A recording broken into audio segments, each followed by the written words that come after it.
өзгөчө мугалимдерге кээ бир сөздөрдү айтышыбызга туура келет. Себеби мугалим ал бала тарбиялайт, келечегибизди тарбиялайт. Биздин келечеги жаштардын колунда, бирок имандуу жакшы жаштардын колунда. Ар кандай зулумдук, уурулук кылган жаштардын колунда эмес. Ошол имандуу жаштарды тарбиялашка эң чоң өзөлгө боло турган бул мугалимдер.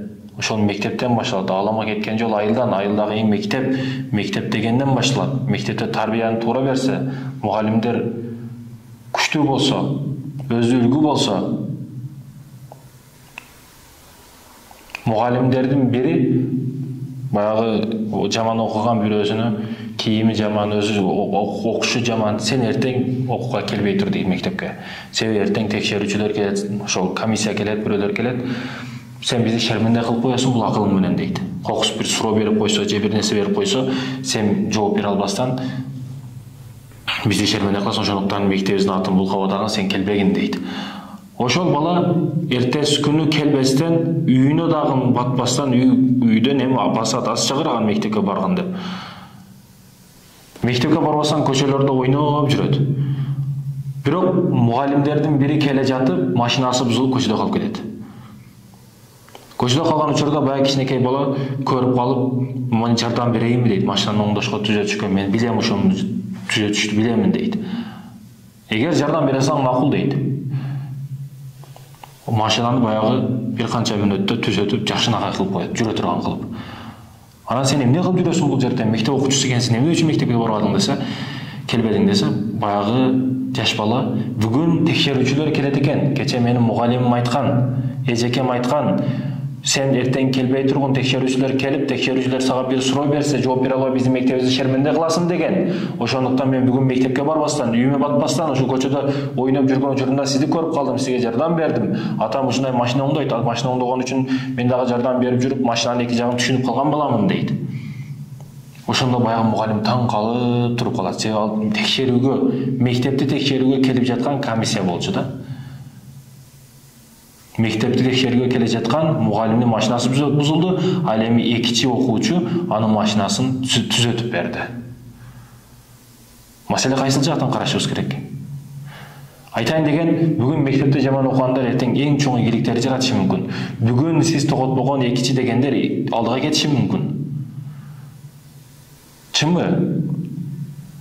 Аллах кадыр баркыбызды өтө бийик кылып койсун. Ооба, сен дагы аракет кыл. Сен адам болбойсуң деген эжекелериң үчүн дагы сен аракет кыл, өнүк, өс. Адам болбойсуң дедиби? 5-6 10 дүкөндөрдү салып сал ошо айылыңа. Өнүгүп кет. Көчөнүн башында иномаркаларда отуруп, мугалимиңдин үйүнүн астыга баласы дагы мине албаган, ошо мугалимиң баласы мине албаган, күйөөсү өмүрдө жетпеген машиналардын астына бар дагы, "Рахмат эжеке, сиз берген тарбия менен, сиз берген билим менен, сиздин колдооңуз менен мен ушул даражага жеттим" деп осуну жабып кой. Билими жок деп атабы, билимди алып сал. Себеби биз билим алат экенбиз, мектептин максаты ошол жакшыраак акча таап, жакшыраак жашоодо жашасын деген максатта сабак берип атат. Акча негизги максаты. Демек сен бул жактан акчаны турлап койдуңбу? Демек сен ал жагын дагы турлап койдуң.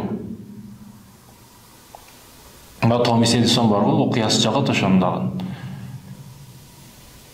Томас Эдисон кат алып келип апасына берет. Ала катты апасы туура эмес окуйт. Баласыга, тарбиясыга таасирин тийгизбесин деп апасы туура эмес окуйт катты атайлап. Балаңыз өтө акылдуу экен, биздин мектебибизге туура келбейт, ага ылайыктуу мугалим жок. Ушунчалык сиздин балаңыз акылдуу, гений дейт. Башка мектепте өз алдынча сабак бербесеңиз, бул балаңыз биздин мектепке ылайыктуу эмес дейт. Ошентип баласына катты окуйт. Учуру келип апасы өткөндөн кийин, апасы өлгөндөн кийин баягы Томас Эдисон эң чоң илимдүү, билимдүү адам болуп кетет. Күндөрдөн бир күн архивдерди, үйдөгү эски түскү подвалдагы нерселерди кыдырып жатып, издеп жатып, Эдисон баягы апасы окуган катка көзү түшөт. Катты ачып окуса, сиздин балаңыз сылабы, акыл жактан, тартип жактан бар жоктон өлгөн нөл, аны үйүңүзгө алып кетиң, биз мектептен айдадык деп ошондой каттын чыныгы жүзүн окуйт.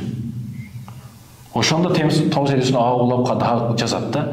Мен бир акмак эдем, тентек эдем. апам менен эң илимдүү адам кылды деп.